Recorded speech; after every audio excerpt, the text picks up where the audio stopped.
네, 여러분 반갑습니다.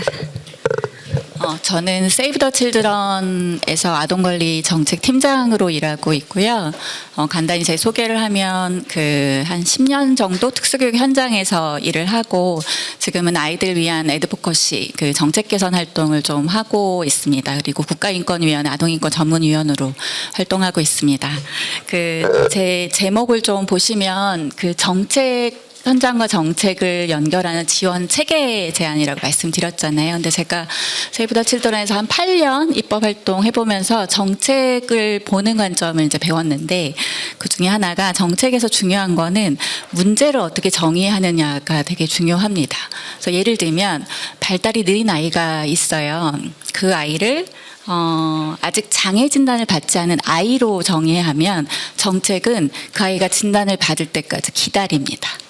반면에 발달이 좀 느린 아이가 있는데 그 아이를 지금 당장 이제 성장과 지원의 과정 중에 있는 아이라고 정의하면 정책은 기다리지 않고 아이를 이제 빨리 개입하기 시작합니다. 그래서 정책을 저희가 정책 개선 활동할 때 이 관점이 그래서 굉장히 중요하더라고요. 그래서 그런 부분 좀 말씀드리고 싶었고, 그래서 이 관점에서 제가 좀 개인적인 얘기를 좀 드리면, 저는 노르웨이에서 오슬로 대학에서 스페셜리즈 에듀케이션을 배웠습니다. 그러니까 학부에서는, 한국에서 학부에서는 스페셜 에듀케이션을 배웠거든요. 그래서 제가 학부 생각을 해보면 지적장애인 장애아 교수 방법, 정서행동 교육 방법 이런 것들을 배웠는데 노르웨이의 오슬로에 가서 배웠던 거는 왜 특수교육, 그러니까 니즈가 들어갔잖아요, 중간에요. 왜 그런 것들이 들어갔을까 했을 때 그러니까 발달의 지원과 필요가 있는 아이들 모두를 지원하는 교육을 특수교육이라고 정의를 하고 있어서, 단적으로 예를 들면 제가 아직도 기억이 나는데, 해외 입양이 온 아이들 있잖아요. 노르웨이가 지금은 해외 입양을 중단을 했는데, 해외 입양을 온 아이들은 모국에서 아마 태어났을 거고 어느 정도의 엄마, 아빠 이런 모국어의 발달을 하다가 낯선 노르웨이에 오잖아요. 그럼 노르웨이어를 배우는데 한참 걸리겠죠. 그런 아이도 특수교육 지원의 대상이 됩니다. 그래서 굉장히 보는 관점이 되게 달라집니다. 그렇고 제가 아직도 기억나는 첫 수업에 보통 교수님이 이제 그 수업 때 무엇을 가르친 거가 이게 논문들을 이렇게 묶어서 책을 주시는 걸 컴펜디엄이라고 하는데, 첫 장이 세계보건기구의 ICF 모델이었습니다. 아마 오늘 오신 청중들은 좀 익숙하실 텐데, 장애를 단순히 임페어먼트, 이제 손상의 개념이 아니라 아이가 일상에 어떻게 기능하고 있는지, 그리고 학교와 지역사회에서 어떻게 참여하고 있는지, 이렇게 세 가지 개념으로 장애를 바라보고 치료들, 그리고 민간 중심의 이제 시장 중심에서 저희가 보통 치료 쇼핑이라고 많이 그런 말들을 하는데, 이 불안감에 휘둘리면서 아이들 이제 불필요한 치료를 하는 경우도 굉장히 많았습니다. 제가 초등학교 1학년 특수교사 담임을 할 때 맡았던 여자친구가 있었는데, 제가 보기 정말 불필요한 치료를 너무 많이 하셨더라고요. 그래서 제가 그것들을 좀 그만두시라고 말씀드리면서, 왜 이렇게 이 치료들을 다 하셨습니까? 라고 말씀드렸더니 불안해서요. 그 얘기를 굉장히 제가 아직도 기억에 남습니다. 그 불안감은 오롯이 아버님이 감당하는 몫이 아니라 그건 국가가 감당해줘야 되는, 국가가 지원해주는 몫이라고 생각하고 있습니다. 이 표를 좀 보시면 정상 발달 궤도가 이렇게 올라가고요. 지연하는 궤도를 이제 이렇게 파란색으로 제가 넣었습니다. 이 사이 있잖아요. 정상 발달 궤도와 지연 발달 궤도를 저희는 앞으로 기회의 시간으로 살펴야 될 것 같습니다. 그래서 이때 제대로 된 조기 개입이 들어가는 골든타임의 시간에 제대로 된 조기 개입이 들어가면 발달 경로를 바꿀 수도 있고요. 그리고 장애나 지연의 영향을 최소화할 수 있는 정말 중요한 시기입니다. 제 친구가 아이가 굉장히 어렸을 때 수원에 살던 친구였는데, 아이가 말을 더듬는다고 그러는 거예요. 근데 물어볼 데가 없잖아요. 제가 이따가 해외 사례에서 키워커 이렇게 이런 발달 지연 문제가 아이가 좀 느린 것 같고 눈을 맞추지 않는 것 같고 이럴 때 누구한테 물어보는 사람이 이제 몇명치 않으니까 제가 특수교사가 저한테 전화를 해서 제가 안내를 해줬어요. 그래서 수원의 큰 병원에 갔는데 왜 이렇게 빨리 오셨어요? 우선 첫 마디가 의사가 그랬대요. 왜 이렇게 빨리 오셨어? 그렇지만 필요한 이제 검사들을 했고, 그리고 정말 단기간에 아이 말더듬이나 이런 것들이 없어졌습니다. 그러니까 그거를 아마 계속해서 방치했다고 하면 그 친구는 이제 이런 진단이나 아니면 아이가 어려움이 있을 때 병원 가는 거 굉장히 어렵잖아요. 아이한테 어떤 말이 어떤 진단이 내려질까 이런 두려움이 있으면 어려운데 제가 그게 되게 필요하다고 얘기했고 그랬더니 아이가 지금은 되게 잘 자라서 이제 고3이 되었습니다. 이 시기가 굉장히 중요해요. 그래서 영유아기는 특히나 언어나 인지나 정서, 사회성 발달이 빠르게 이루어지는 시기고 특히나 엄마, 아빠, 가족 그리고 또래, 지역사회에서 아이들이 이런 관계들에서 굉장히 어떤 환경이 주어지냐에 따라서 되게 발달이 굉장히 달라지는 시기입니다. 그래서 이걸 되게 어려운 말로 신경발달, 가소성 이렇게 하는데 이 시기에 제공되는 체계적인 자극이 발달 계획을 굉장히 긍정적으로 바꿀 수 있습니다. 그래서 빨리 도움을 받고 빨리 필요한 환경을 바꾸고 이런 것들이 되게 좀 중요한 시기라고 볼 수 있을 것 같습니다. 그리고 발달은 이제 저는 이제 특수교육 전공자니까 제가 이제 조기교육 관련해서 굉장히 수업을 많이 들었을 거 아니에요. 제일 많이 들었던 게 장애가 진단된 아이라도 조기교육을 빨리 하면 장애로 인한 영향을 최소화해서 2차 장애를 막을 수 있다. 그 얘기를 굉장히 중요하게 생각해서 특수교육에서는 이 조기교육을 굉장히 중요하게 생각하거든요. 그래서 그런 측면에서 예방적 기능 측면에서도 이게 굉장히 좀 중요하고 이 조기교육이 누적적 결손을 차단하고 아동의 잠재력을 이제 보호하는 도구가 될 수 있다. 이 측면에 굉장히 좀 중요하다고 보실 수 있을 것 같습니다. 그리고 많은 연구들이 이 시기에 아마 저희가 이제 발달 지원 조기 개입 정책 개선 활동 굉장히 이제 열심히 하려고 이제 시작하고 논의도 하고 있는데요. 예산 많이 들어간다는 얘기 되게 많이 할 겁니다. 국가 차원에서 이 예산을 왜 써야 되는지를 이제 타당하게 계속 질문을 많이 할 건데요. 이제 많은 해외 국가들의 연구 그리고 이미 우리보다 조기 개입 체계가 굉장히 잘 되어 있는 국가들의 연구를 보면 장기적으로는 이 조기 개입이 아이의 자립과 사회 참여를 지원하니까 전체적으로는 나중에는 경제적인 부담이 줄어든다는 얘기입니다. 그래서 이런 부분들이 되게 좀 중요하게 봐야 될 것 같습니다.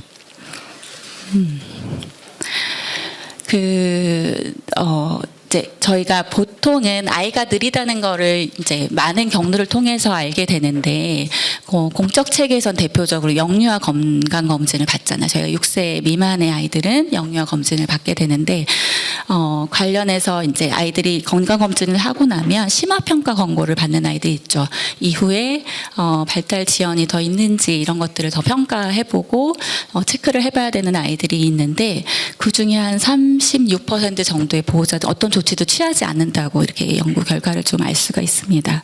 이제 그렇게 되면 어떻게 되냐면 이 우측에 좀 보시면 제 아이가 좀 느리다고 이제 의사 선생님이 얘기하셨는데 어디를 찾아가야 되지? 어떤 정보를 받아서 아이한테 필요한 걸 뭘 찾아야 될지부터 이제 걱정이 드시겠죠. 그리고 정말 치료가 엄청 많잖아요. 언어 치료부터 해서 어떤 게 좋은 치료인지 내 아이한테 맞는 치료는 뭔지 이런 것들을 이거에 대해 정보 습득이 쉽지가 않습니다. 그러다 보니 네이버 카페나 이런 온라인상에서 이 경험들을 하신 분들의 이제 경험치로 관련된 정보들을 비교하기도 하고요. 그리고 제가 전에 만났던 보호자 한 분이 공무원이 저보다도 우리 아이에게 필요한 복지 서비스를 모르더라고요. 이런 얘기 되게 많이 들었습니다. 관련된 바우처, 그다음에 서비스 이런 것도 굉장히 많은데 이걸 보호자가 혼자 다 찾아보게 되는 상황이라고 보시면 될 것 같고 그러니까 이제 점점 고립되고 정보는 이제 정말 검증된 정보에 닿지는 못하고 있고 그리고 또 어떤 치료들은 같이 동시에 이루어지지 않아야 되는데 이게 충돌되기도 합니다. 왜냐하면 그거를 이제 조정해주는 공적 체계가 없기 때문에 충분한 정보를 알지 못하면 아이한테 불필요한 치료를 하거나 아니면 이 약간 좀 다른 치료가 가야 되는데 불필요한 치료가 지금 진행되기도 합니다. 그래서 앞서서 이제 이런 그 조기 공백의 국가 지원의 공백 문제 그리고 이런 아동의 권리침해 문제를 해결하기 위해서 아이마음 탐사대가 시작되었다고 보면 될 것 같습니다.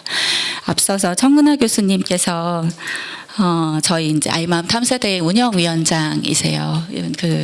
저희 아이마음 탐사대 홈페이지에 가보면 그때 인사 말씀에 제가 좀 발췌해 왔습니다. 그 발달 지연, 발달 장애 아동의 조기 개입을 위해서 아이들이 이제 치료를 받아야 되는데 그 치료들이 좀 더 창의적이고 효과적인 조기 개입 솔루션은 없을까? 이런 이제 질문에서 시작을 했고요.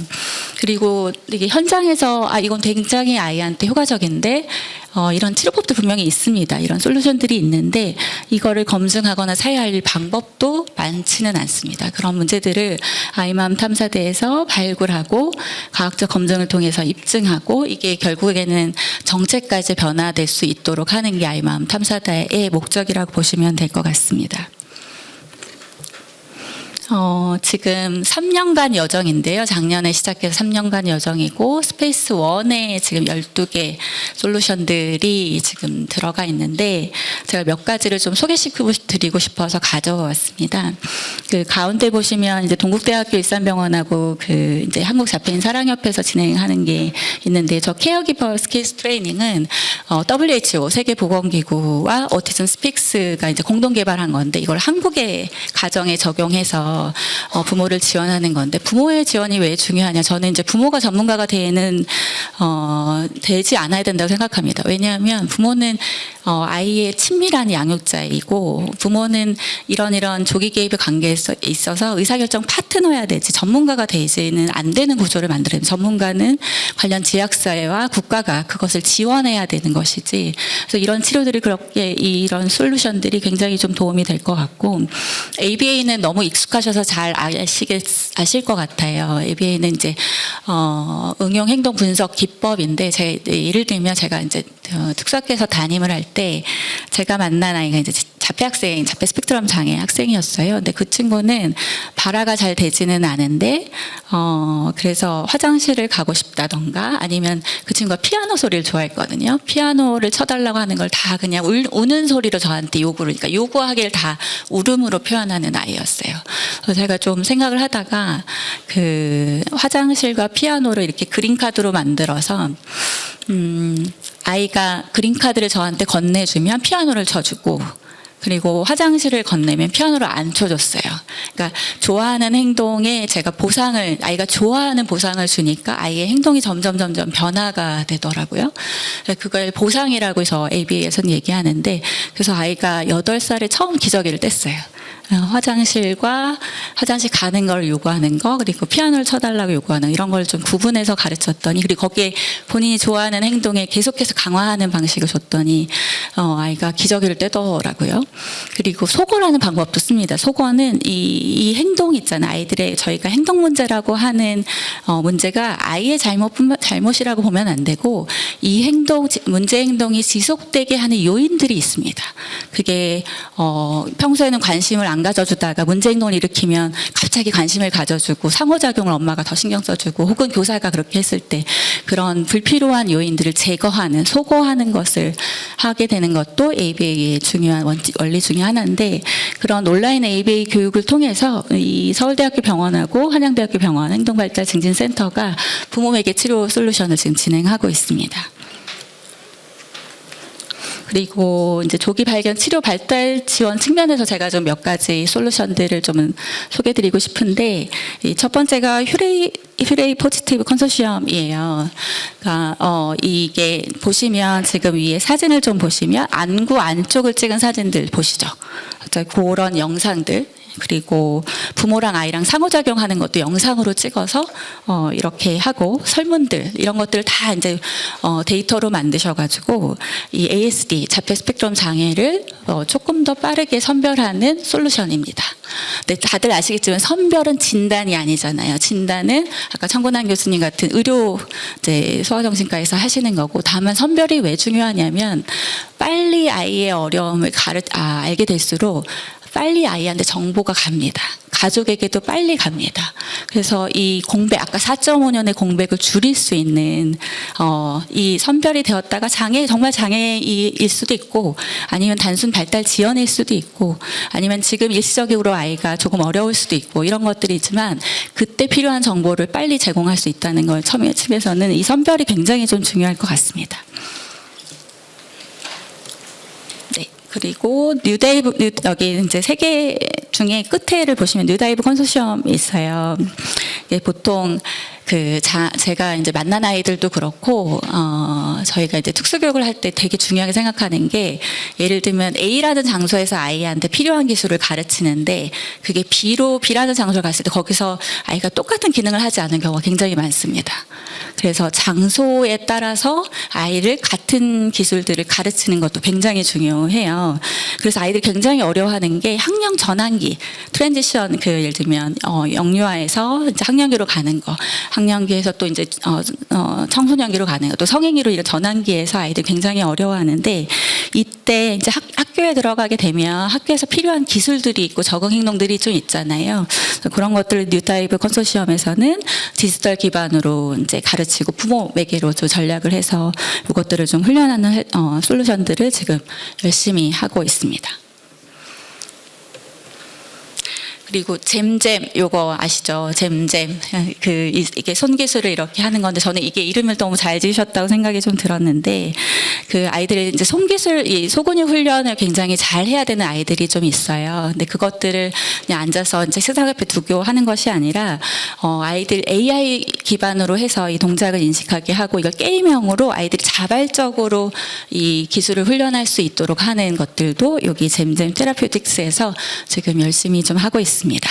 그리고 가운데 소개시켜드리고 좀 요 스페이스 원은 이제 소개를 마무리하려고 하는데 가톨릭대학교 산하경력단 이제 인천 성모병원 재활의학과에서 이 AI 아이들의 이제 음성 오류가 있는 아이들이 좀 있잖아요. 이걸 AI 기반으로 그 오류를 이제 분석하게 되는 거죠. 그래서 이걸 또 게임 기반의 이제 훈련으로 해서 아이가 이 음성 오류를 줄여갈 수 있도록 도와주는 디지털 치료제의 솔루션으로 이런 활동들을 하고 있고 이것들이 아마 올 10월로 제가 알고 있는데 스페이스 2에는 이 12개 솔루션 중에 이제 다음 스페이스 2로 나가는 솔루션들이 좀 발표가 될 것으로 알고 있습니다. 그래서 아이마음 탐사대가 세상에 던지는 질문, 이 3년간의 여정 동안 던지는 질문들이 좀 있습니다. 아이 발달 문제를 어떻게 혁신적으로 해결할 것인가. 첫 번째는 과도한 치료비 문제는 정말 장벽이거든요. 아이들이 굉장히 이 골든 타임에 조금이라도 적절한 조기 기입을 받았다면 발달 궤적이 띡 뛰어오를 수 있는데 단순히 치료비 문제로 이것들이 이제 중단된다고 하는 것은 국가가 책임을 방기하는 거죠. 그런 부분에서 이걸 어떻게 제도적으로 정책적으로 해결할 것인가라는 질문이 또 하나 있고요. 그리고 앞서서 소개시켜드린 이 발달 지원 조기 개입 솔루션, 정말 창의적인 솔루션들이 어떻게 공공 지원을 받아서 확산할 수 있을 것인가. 아까 제가 청은혜 교수님 인사 말씀 옆에 현장에서 전문가분이 정말 효과 있는 건데 그냥 내 현장에서만 그게 그치지 않고 정말 필요한 사람들한테 그 혁신적인 솔루션들이 가닿을 수 있게 하는 방법들은 무엇이 있을까? 결국에는 이게 국가가 책임져야 되는 문제라는 질문들을 아이마음 탐사대는 던지고 있습니다. 그러면 이제 해외 국가 지원들을 좀 보려고 하는데요. 제가 오늘 가져온 나라는 세 군데입니다.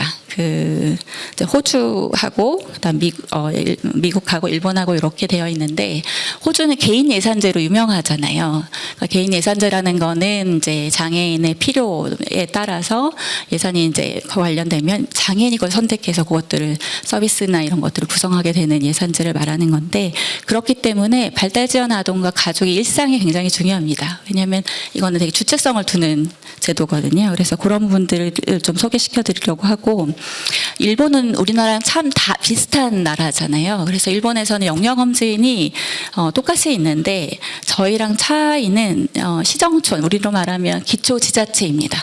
기초지자체에 영유아검진을 의무화했습니다. 2번 정도 의무화했어요. 그래서 그 다음에 또 이어지는 아까 제가 영유아검진에서 선이 끊어졌잖아요. 근데 일본은 이거를 연결했습니다. 그걸 어떻게 연결하고 있는지 좀 소개시켜 드리려고 하고 미국은 미국 장애인교육법이 워낙에 강력한 법이라서 그 미국 장애인법은 이제 파트가 3개가 있는데 그 중에 하나가 발달 지원 관련된 파트를 굉장히 많이 넣어놨습니다. 그래서 그걸 좀 소개시켜 드리려고 합니다.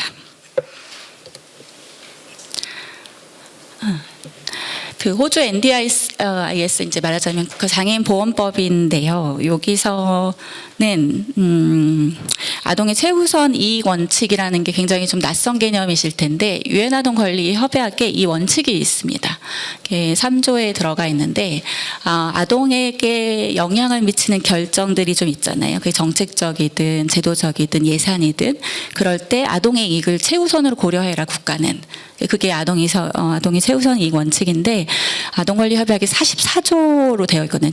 큰 조항인데 그거의 엄브렐라 원칙입니다. 모든 아이의 생존, 보호, 발달, 참여의 권리를 보장하기 위해서 국가가 어떤 정책들을 이제 어떤 예산을 배분할 때는 아동의 이익을 최우선으로 해라. 이거를 호주 NDIS는 법에 넣어놨더라고요. 제가 너무 부러웠습니다. 그래서 이 최우선 이익의 원칙은 아동을 위해로부터 보호하고 아동의 발달을 촉진하고 아동과 부모의 가족 간의 긍정적인 관계를 강화하고 보존함에 있어서 국가가 책임을 져야 한다라는 것을 굉장히 명확하게 규정을 하고 있고 그리고 여기 특례가 들어가 있습니다. 발달 지연 진단 요건을 완화하고 조기 개입 특례를 넣는데 보시면 만 6세 미만의 영유아가 일상 기능 수행에서 좀 어려움을 보여요. 그렇다면 이때 다분야 전문가가 지속적인 지원이 필요하다. 그리고 또 확인이 되면 확정된 의학적 진단명이 없어도 조기 개입 지원을 받을 수 있는 예산을 지원받을 수 있는 자격을 부여를 합니다.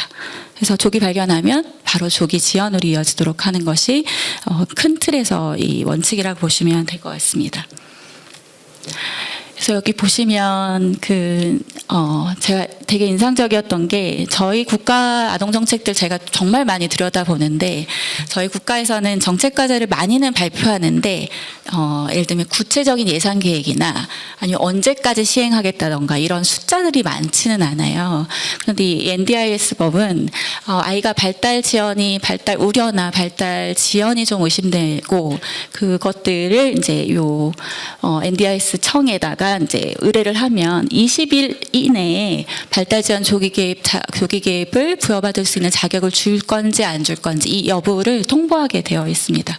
그래서 아까 4.5년의 그 공백을 정말 많이 줄여주는 시작점이라고 보시면 될 것 같습니다.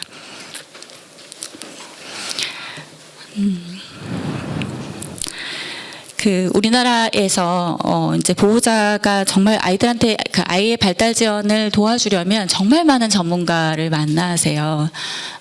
특수교사도 만나야 되고, 그다음에 치료사도 다양한 분야의 치료사도 만나야 되고, 그리고 또 이제 감각 운동이나 이런 것들을 도와주는 분도 만나야 되고, 또 이제 의료기관 쪽에서도 만나야 되고, 그럼 이런 정보들을 어떻게 조정하고, 그다음에 어떤 필요한 것들을 내 아이한테 전달할 것인가를 우리나라는 그걸 부모가 거의 몫을 담당한다고 생각하시면 호주에서는 키워커라고 하는 단일 창구가 있습니다.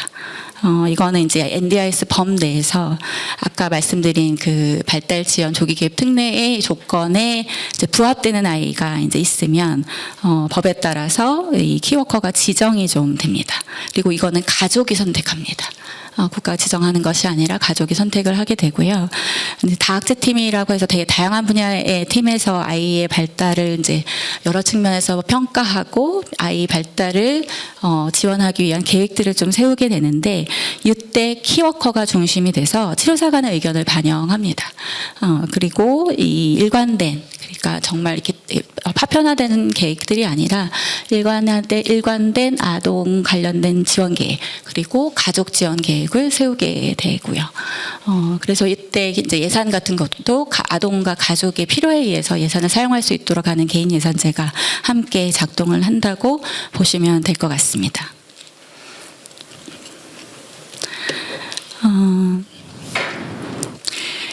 호주 조기 개입은 아동만을 대상으로 하지는 않습니다. 가족이 굉장히 중요한 지원자입니다. 그리고 조기 개입은 저도 아이들 특수교사 하면서 아이들 치료실 많이 가는 거 봤는데 일주일에 2번 1시간 그리고 또 1시간 끝나고 엄마와 아이와 또 선생님하고 같이 하는 시간까지 하면 일주일에 몇 시간 되지 않잖아요. 근데 아이가 보내는 일상은 가정과 지역사회, 학교, 어린이집에 있습니다. 그러니까 이 조기 개입이 정말로 제대로 작동하려고 하면 치료실에서 배운 여러 가지 기술들이 아이의 일상에서도 잘 학습할 수 있고 활용할 수 있도록 도와주는 것이 되게 필요한데, 그때 필요한 것이 가족이 그것들을 아이의 발달 특성을 잘 이해하고 아이가 상호작용할 때 어떤 지점을 도와줘야 되는지를 잘 알아야 아이가 이제 발달이 굉장히 많이 좋아지게 되거든요. 그래서 이래서 부모 역량 강화를 굉장히 좀 중요하게 조기 기업에서는 생각하고 있습니다.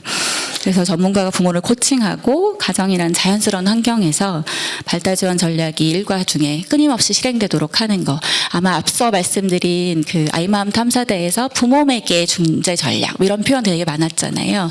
이 솔루션들이 갖는 의미는 여기에 있다고 생각하시면 될 것 같습니다.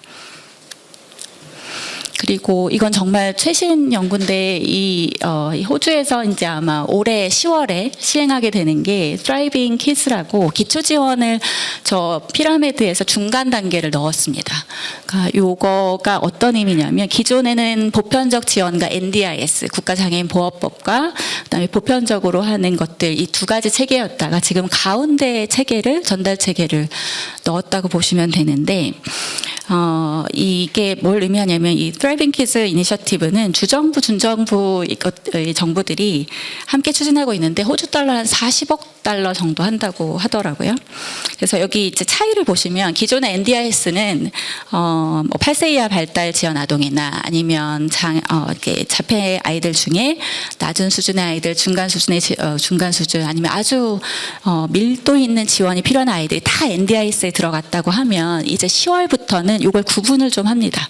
그래서 10월부터는 NDIS는 영구적인 장애가 있거나 뭐 발달 지원 자폐 관련해서 높은 수준의 지원이 필요한 아이들은 NDIS의 지원을 받고, 그리고 나머지 그 8세 이하의 발달 지원 아동이나 자폐 아동 중에 낮은 수준의 혹은 중간 수준의 지원이 필요한 아이들은 여기 이 Thriving Kids의 예산과 정책 안에서 지원을 받습니다. 그래서 이 Thriving Kids는 조금 더 아이들이 가까운 지역사회에서 조금 더 가깝게 빨리빨리 서비스를 받을 수 있도록 하는 취지에서 이렇게 좀 구분이 좀 되었다고 보면 될 것 같고, 아이들의 기능 중심으로 이 지원 필요를 중심으로 해서 나눠서 이거를 다층적으로 조기 개입 안전망을 좀 체계 구축했다고 보시면 될 것 같습니다. 이제 우리나라에 주는 시사점은 우리나라는 요 가운데 비어 있잖아요. 보통 이제 아이가 좀 느리다라고 했을 때 장애 진단까지 가는 그 공백의 시간 동안에 공백의 오롯이 거의 그 제가 보기에는 가정에게 그 역할이 가 있는데, 이 공백을 이제 호주에서는 가운데 요 기초 지원 체계를 통해서 메꿔가는 이제 정책을 이제는 시행하고 2028년에 본격적으로 좀 운영하는 계획을 세우고 있습니다. 좀 간단히 홍보하자면 저희가 8월에 이 설계를 하신 여계 교수님을 모시고 국회에서 토론회를 하는데 저희가 홍보 잘하면 또 많이 찾아뵐 수 있으면 좋겠습니다. 그리고 이제 일본으로 넘어갈게요. 일본은 저희랑 참 비슷한 나라인데 아까 말씀드린 것처럼 일본은 통합적 조기 개입 체계를 가지고 있고 두 가지 필라로 이제 볼 수 있을 것 같습니다. 하나는 이제 모자 보건법인데 아까 말씀드린 것처럼 이제 지자체, 그러니까 기초지자체 시정촌이 아이가 18개월일 때 혹은 6개월일 때 두 번은 건강검진을 의무화했습니다. 그래서 이제 지자체가 이 건강검진 결과를 결국에는 관리한다는 의미거든요. 의무화했다는 거는.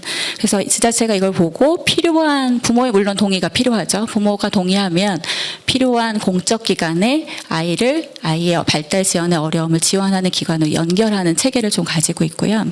그리고 2024년에 복지법이 개정이 좀 됐습니다. 일본의 아동 상담소, 광역단위 아동 상담소도 들어보셨을 것 같고, 그리고 또 기초지자체로 내려오면 아동 발달 지원 센터도 있고, 저희로 말하면 치료기관, 민간 치료기관 같은 곳들도 따로 또 상담소가 또 따로 있습니다. 근데 그때 이 아동 발달 지원 센터를 지역 장애 아동 지원의 어떤 중심 기관으로 이제 바꿔놓은 거예요. 기존의 전달 체계는 그대로 두지만 허브 기능을 여기서 하겠다라고 해서 법을 이제 개정을 했는데 이 부분도 뒤에서 좀 말씀드리도록 하겠습니다. 아동 정책이 조금 이제 여기 이제 장애에 관련된 분들이 많으시겠지만 아동 정책이 최근에 지난 4월에 대대적인 아동 학대 정책을 발표를 했어요. 그 중에 이제 큰 골자가 뭐냐면 그 병원 기록이 없는 아이들이 있어요. 예를 들면 영유아 검진도 안 받았고. 그리고 예방접종 기록도 없고 이런 아이들이 얼마나 될 거라고 생각하세요? 58,000명이나 되더라고요. 아, 진짜 많죠. 그 58,000명의 아이들이 안전한지 그리고 잘 발달되고 있는지를 국가가 전수조사하겠다고 발표했습니다. 그만큼 이 영유아 이 발표가 나오게 된 계기가 영유아 아이들은 도움이 필요해도 말을 할 수가 없잖아요. 온전히 이제 가정 안에서 대부분 자라는 아이들이라 그리고 학교에 다니는 아이들보다 공적 체계와 접촉점이 되게 좀 적습니다. 그래서 국가가 아이들의 안전을 살피겠다. 그래서 이 58,000명의 아이들을 앞으로 가정을 방문해서 아이가 안전한지 가정에 필요한 도움은 없는지 그런 것들을 좀 살피겠다는 건데 일본은 일부 그것을 이미 이 체계에서 하고 있다고 보시면 저희는 이제 발표를 했지만 그래서 보시면 이 미수검 아동, 영유아 건강 검진을 하지 않은 아이들이 있을 거 아니에요? 이제 지자체 그걸 알게 되겠죠? 이제 의무화되었으니까.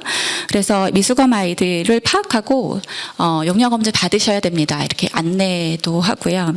그리고 이 미수검자 상황, 말하자면 가정 방문에서 가정에 필요한 도움이 필요한 건 없는지, 그리고 부모가 혹시 아이와의 상호작용에서 어려움은 없는지, 이런 스트레스가 결국에 학대로 이어지진 않는지, 뭐 이런 것들을 다 파악해야 될 거 아니에요? 그래서 그런 것들을 상담 지원으로 연결하고 있습니다.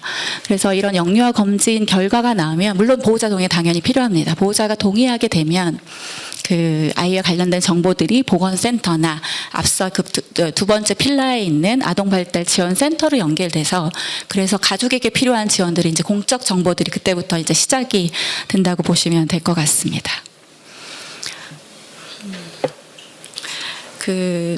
일본은 이제 보면 여기 가운데 아동발달지원센터가 허브 역할을 제가 한다고 넣어놨잖아요. 그러니까 이 지원센터의 역할이 크게 세 가지인데 여기서 직접 치료도 제공을 합니다. 그리고 아이한테 필요한 조기 개입 관련된 것들을 제공하기도 하고 중요한 가족 지원도 여기서 진행을 하는데 저는 더 중요하다고 이 센터의 역할 중에 좀 중요하다고 생각했던 게 아까 제가 우리로 말하면 이제 민간에서 치료 제공 기관이라고 하는 그 아동발달 상담소가 있어요. 근데 이게 그러니까 이 서비스의 차이가 굉장히 클 거 아니에요. 그래서 이 서비스의 질적 차이를 어떻게 좁힐 것인가라고 했을 때 일본 정부는 이 아이발달 지원센터가 슈퍼비전을 해라. 그래서 아이가 어떤 지역에 살든 어느 정도의 균질한 좋은 서비스를 받을 수 있게 지원센터 그런 역할을 해라라고 해서 규정을 좀 해놨습니다. 그리고 아이가 이제 일상에서 살아가잖아요. 지역사회나 아니면 학교나 어린이집에서. 그래서 방문을 합니다. 이 센터에서. 그래서 아이가 통합되는 것이 굉장히 중요하기 때문에 이 통합된 환경에서 아이한테 필요한 지원은 뭔지를 찾아내서 센터에서 그런 정보들을 정보를 제공하고 서비스를 제공합니다. 그래서 그런 역할들을 이 지원센터에서 진행을 하고 있어서 일본은 검진 이후에 이제 보건소 같은 곳이 발견됐을 때 아이의 어려움이 발견됐을 때 상담하고 발달 지원하고 그것이 또 아이의 일상적인 통합적인 환경에서 제대로 제공될 수 있는 연계 체계가 이렇게 구축되어 있다고 보시면 될 것 같습니다. 제가 얼마 전에 저희 언론 기획기사를 하나 해서 기자님 한 분을 만나서 육아휴직 중인 기자님 만났는데 제가 저희가 아이마음 탐사대 진행하는 거 그리고 발달지원 정책 연구를 하고 있다고 말씀드렸더니 정말 궁금하셨나 봐요. 우리 아이가 내가 부르는데 눈을 안 쳐다봐요. 그 질문을 하시는 거예요. 근데 아이가 굉장히 어린 아이예요. 그래서 그게 발달상 진짜 어려움인지 아니면 아이가 성장하면서 자연스러운 현상인지도 헷갈리시는 거예요. 그래서 이랬을 때 이거를 안내해주는 사람이 되게 필요하잖아요. 대부분은 그거를 가까운 지인에게 묻거나 저는 이제 좀 신뢰만한 사람이니까 그런 얘기를 하시는데 대부분은 이제 온라인상에서 그런 경험들이 있는 분들을 통해서 이제 정보를 얻게 되는데 그 정보가 좋은 정보일 수도 있고 아니면 잘못된 정보일 수도 있잖아요. 이제 신뢰할 수 없는 정보들도 있는데 그 정보를 판단하는 능력이 어떤 분에게는 사회적 자원이 많아서 사회적 자본이 많아서 충분할 수 있겠지만 어떤 분에게는 그게 굉장히 좀 어려울 수 있고 그것이 결국에는 아이 조기 개입 측면에서는 아이의 발달을 더 늦추는 결과까지 나올 수 있기 때문에 그런 분들에서 이 아동발달 지원센터 같은 일본에서 그 허브 같은 것이 굉장히 좀 중요하다고 보실 수 있을 것 같습니다. 그리고 이제 재정이 굉장히 중요하잖아요. 그래서 일본에서는 그러면 이런 그 센터나 아이들 조기계획 관련해서 국가는 어느 정도 재정을 다 부담하고 있는가를 되게 그게 제일 중요하기도 해요. 결국엔 예산은 정책의 관심이거든요. 그래서 근데 보면 이 장애 통소라는 거는 집이나 지역사회에서 아이가 필요한 서비스, 치료를 받도록 하는 걸 통소라고 일본에서는 얘기하는데 그 비용을 국가 지자체의 90% 담당합니다. 그리고 나머지 10%는 원칙적으로 이제 가정에서 부담을 하지만 또 실링이 있어요. 상한액이 있어서 소득 기준에 따라서 더 많은 치료를 받더라도 일정 상한액을 넘어가는 건 가정이 더 부담하지 않도록 하고 있습니다. 가정의 경제적 부담을 굉장히 줄여주고 있다고 생각하시면 될 것 같아요. 그리고 다음은 이제 미국으로 넘어가겠습니다. 미국의 그 IDEA라고 국가 장애인교육법이 있는데 굉장히 강력한 법이에요. 미국은 이제 특수교육이 굉장히 잘 되어 있는 국가이기도 하고요. 거기에 이제 보면 이제 파트가 4개인데 A는 총칙이고요. 보통 이제 법률이 가지고 있는 것처럼 B는 저희가 이제 만 3세 이후에 21세까지 아이들 개별화 교육 계획을 세우게 되거든요. 그래서 학교 관련돼서 아이들이 배워야 되는 것들을 규정하는 법이고 파트 C가 이 만 3세 미만 영유아 조기계획 파트가 굉장히 잘 되어 있습니다. 그러니까 우리나라에서는 또 굉장히 큰 비교가 되는데 이 파트 C 관련해서는 이 조기계획 대상을 어떻게 두고 있냐면 단순히 장애를 진단받은 아이들이 아니라 뭐 예를 들면 이제 의사소통, 인지, 신체, 사회 정서 이런 적응 행동에서 하나 이상의 발달 영역에서 지연이 있는 아이들. 그리고 두 번째는 지연이 지금은 확인이 안 돼요. 그런데 예를 들면 가족 염색체 이상이 있다는 거는 산전 검사할 때 다 드러나잖아요. 그렇지만 아이가 태어났을 때 바로 발달 지연이 보이지는 않지만 염색체 이상이 있다는 걸 알게 되기도 하고 그 FAS라고 제가 특수교육 공부할 때 굉장히 많이 들었는데 그러니까 태아에 있을 때 엄마가 이제 알코올을 굉장히 많이 섭취하게 되면 이게 증후군으로 나타나거든요. 그래서 그런 것들이 있는 말하자면 발달 지연이 지금은 나타나지 않지만 그 지연을 야기할 수 있는 조건들을 가지고 있는 아이도 저 강력한 미국의 장애인교육법에서는 조기계획 대상으로 해서 경제적인 지원을 합니다. 그래서 그런 것들이 굉장히 좀 저희 나라랑은 되게 좀 큰 차이라고 보시면 될 것 같아요. 그리고 앞에 호주에서 키워커가 있었다면 미국에서는 서비스 코디네이터를 둡니다. 그리고 이제 예를 들면 일본에서는 센터 중심으로 한다고 하면 미국과 호주 같은 나라는 부모가 아주 가깝게 일상적으로 고민과 그다음에 정보들을 의논하고 아이 관련된 상담을 할 수 있는 사람이 있다는 거가 굉장히 좀 두드러지다고 보시면 될 것 같아요. 그래서 아이의 아까 다학제팀 얘기를 했는데 치료도 있고 보육도 있고 교육도 있고 의료도 있고 그 굉장히 많은 영역에서 아이들 발달 지원을 전방위적으로 지원을 해야 되거든요. 느린 아이들은. 근데 그랬을 때 이런 것들 자원을 하나로 묶고 부모하고 상의하는 코디네이터가 필요합니다. 그것들을 저 파트 C에서 지정된 코디네이터가 있고 이런 가족 지원은 이제 가족 중심으로 좀 당연히 되게 돼 있고 그다음에 분리된 치료실이 아니라 아예 가정과 일상에서 전문가가 직접 찾아가는 중재를 원칙으로 하게 됩니다. 그래서 제가 이제 특수교육 공부할 때 아이들 개별화 지원 계획 IP라고 하는 개별화 지원 계획을 작성하는 법도 배웠지만 더 중요하게는 개별화된 가족 지원 계획을 작성하는 것도 배웠습니다. 그래서 아이의 발달에 있어서 이 양쪽이 같이 돌아가야 이 발달 계획에서 조금이라도 좀 느린 아이들을 잘 지원하는 것들이 되게 좀 중요하게 여겨진다고 보시면 될 것 같고요. 그리고 미국은 이제 호주랑 또 일본이랑 좀 다르게 이 재정이 굉장히 좀 혼합되어 있다고 보시면 될 것 같아요. 파트 C, 그러니까 미국 장애인교육법 파트 C에 예산이 있을 거 아니에요? 그 규정에 따른 예산이 저 레이어 1하고 레이어 4 이렇게 양쪽에서 움직입니다.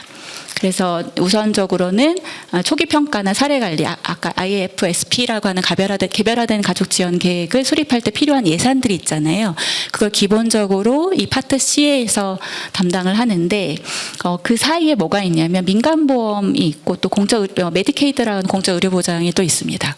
그래서 민간보험 같은 경우는 좀 중요하게 보는 것은 부모의 우선 동의가 우선 필요하고요. 아이 조기 개입에. 그런데 민간보험에서 아이가 민간보험을 이용한다고 해서 이제 서비스 이용이나 중단이 제공되지 않도록 하는 또 조치를 또 계획을 세우도록 국가가 또 그것들을 규정하고 있고요. 그리고 이 레이어 4는 이 앞서 공공기초 민간보험 공적의료보장이 다 했는데도 아예 조기 개입이 예산이 더 필요하다. 그럴 때 이 파트 C의 예산을 그때 사용하는데 저게 확정적인 건 아니에요. 순서대로 가는 게 아니라 레이어 4에 있는 예산이 혹시나 2와 3 사이에서 필요하다면 일시적으로 또 지급도 가능합니다. 그래서 이렇게 혼합된 재정 구조를 가지고 있고 다만 이런 비용 부담 방식은 또 주별로 다른다는 점은 말씀드릴 수 있을 것 같습니다. 그럼 파트 C를 실제적으로 어떻게 하고 있느냐라고 했을 때 좀 대표적으로 말씀드리는 게 미국 캘리포니아 주의 얼리 스타트 프로그램인데요.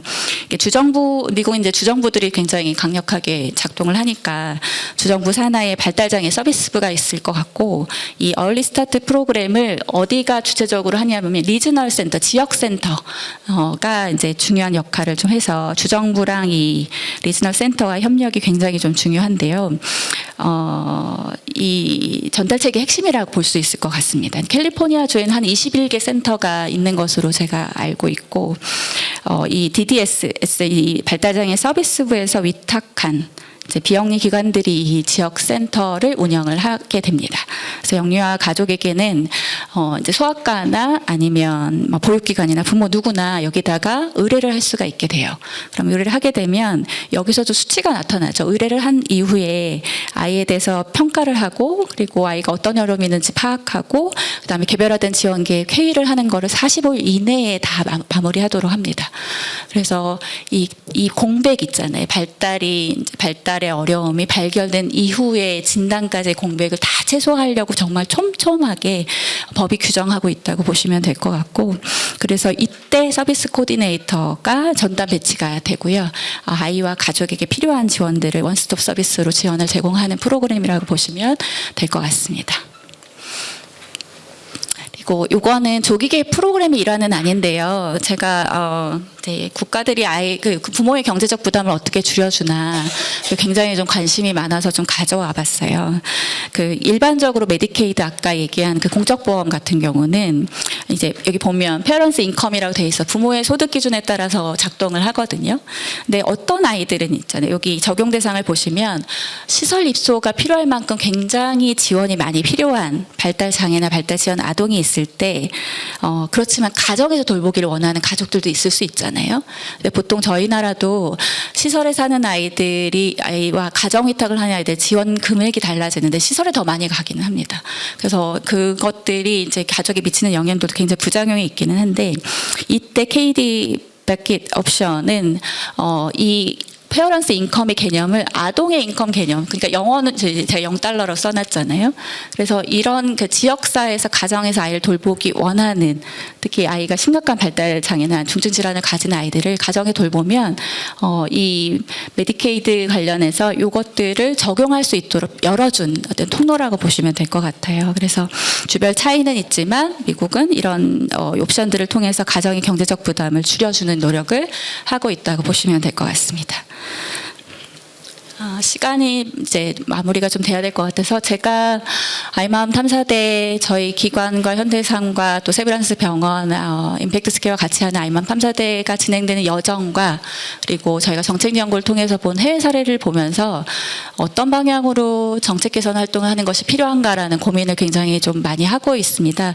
이제 그 중에 하나가 제일 중요한 것이 이 조기 급여화 부분인데요. 아까 제가 초반에 시작할 때 이거는 아이의 발달권을 보장할 국가의 책임이다라고 말씀드렸잖아요. 근데 그간에 저런 조기 개입의 공백으로 한 권리침해는 비용 문제를 국가가 부담하지 않고 가정에 오롯이 떠맡긴 것이 가장 문제다라는 생각이 좀 들어요. 그래서 이것은 이제 시급히 바뀌어야 되는 것이라고 생각을 좀 들고 결국에는 가정의 경제적 부담은 어디까지 연결이 되냐면 아이의 발달의 지원이, 아이의 발달이, 성장과 발달이 가정의 경제력에 좌우되는 것이고 조기 개입의 접근성도 굉장히 좀 달라지는 거거든요. 사회적 자본이 많은 가정 같은 경우는 국가가 지원하지 않아도 아이에게 필요한 지원들, 서비스들, 치료들 다 많이 잘 할 수 있게 됐지만 경제적으로 취약하거나 혹은 고립된 가정이나 이런 가족들은 이 접근성이 굉장히 차이가 점점 심화되고 결국에 불평등으로 이어집니다. 그래서 발달 지원 우려 단계부터 평가나 부모 상담, 코칭, 조기 치료 중재가 연속적으로 제공될 수 있도록 관련해서 급여화가 이루어지는 것이 시급히 첫 번째로 좀 볼 수 있을 것 같고요. 두 번째는 앞서 호주 스라이빙 키즈 보시면 그리고 또 미국도 보시면 꼭 진단을 받거나 전문의의 의뢰서 같은 것이 필요하지 않더라도 아이의 일상에서 혹은 뭐 어린이집 선생님이 아이가 좀 느린 것 같으니 좀 상담을 받아보세요 이랬을 때, 혹은 저희는 그 드림 스타트라고 하는데 빈곤 가정의 아이들 국가가 방문하거든요. 이제 아동복지 정책에서는 드림 스타트가 그 통합적 지원을 하는 주요한 정책인데 아이들 만나는 사회복지사들 공무원들이 있을 거 아니에요. 그런데 아이가 좀 느린 걸 발견할 수 있잖아요.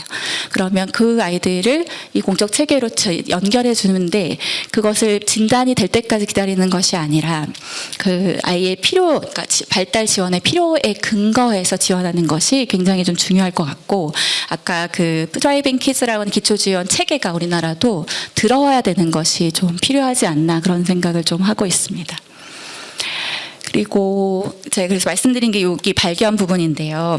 그 발견은 보통 저희는 이제 기본적으로 의료기관 영유아 건강검진을 통해서 하고 어린이집 유치원에서 그리고 행정복지센터에서 많이 발견을 합니다. 이때 발견 이후 사후관리 체계가 제가 아까 앞장에서 말씀드린 걸 끊어져 있는데 이걸 잘 연결하는 것이 필요할 것 같습니다. 이제 우려가 확인되면 부모가 어디를 찾아가야 되는구나를 이제 처음 그 게이트웨이를 잘 찾아줘야 되는데 한번 떠올려 보세요.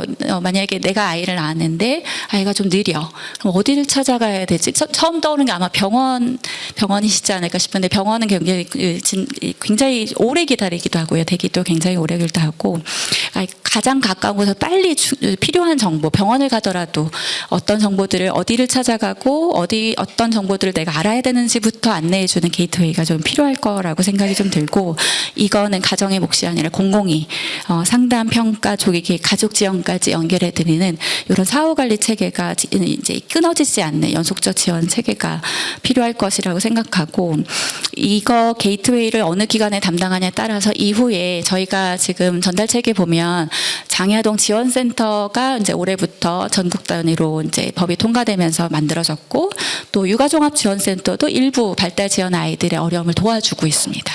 그리고 발달 지원 제공기관, 민간 제공기관들도 굉장히 좀 많고, 특수교육지원센터도 교육 파트에서는 또 되게 중요한 이 발달 장애, 발달 지원 영유아를 지원하고 있는데 이제 굉장히 전달 체계가 굉장히 많아요. 이게 근데 분산화되어 있으니까 어디 가서 먼저, 어디 가서 어떻게 이것들을 다 부모가 판단해야 되는데 그게 판단이 다 제각각이 될 거라서 이 게이트웨이가 되는 곳에서 그거를 정말 체계적으로 잘 안내해서 아이와 가족에게 필요한 지원들을 적시에 잘 지원하는 것이 우리나라에서 되게 필요할 것 같습니다. 그리고 서비스 조정자를 부모가 하는 거 정말 말이 안 되잖아요. 저거는 이제 국가의 역할인데 그것들은 이제 국가가 가져와야 되고, 그리고 이 서비스 조정자의 역할을 국가가 가져와서 분산된 정말 많은 장애나 지원 관련된 제도들을 한 곳에서 설명해주고 가족의 상황에 맞게 필요한 맞춤형 정보를 제공하는 것이 이제는 좀 필요할 것 같고, 그리고 그 부모를 지원하는 것이 굉장히 중요합니다. 아이의 발달, 특히나 영유아 아이들의 발달은 부모와 어떻게 상호작용하고 부모가 얼마나 삶의 질이 좋은지에 따라서 아이들의 발달이 굉장히 큰 궤적의 차이를 보내기 때문에 더군다나 또 여기 형제자매 지원도 같이 논의가 되어야 되긴 합니다. 네, 그래서 그런 것들을 서비스 조정이나 부모 지원도 국가 역할로 가져가야 된다고 생각하고 있고요. 제가 마지막으로 드리고 싶은 말씀은 저희 조카가 작년에 특수학교에 들어갔는데 1년 제가 자주 보지는 못해요. 근데 작년에 제가 아직 무발화하고 그때 오랜만에 만났는데 이제 학교에서 뭘 배웠나 너무 궁금할 거 아니에요. 그래서 이렇게 호명 반응이 안 되는데 제가 이제 누구야라고 부르면 응 이걸 배웠더라고요, 1년 동안.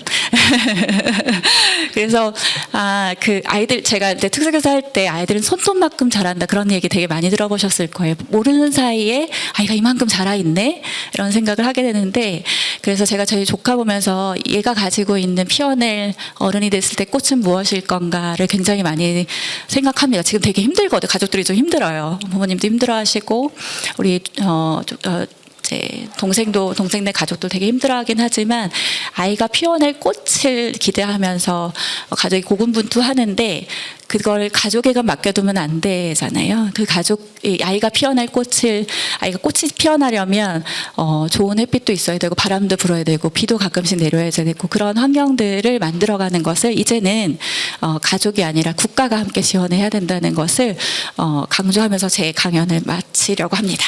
네, 경청해 주셔서 감사합니다. 네.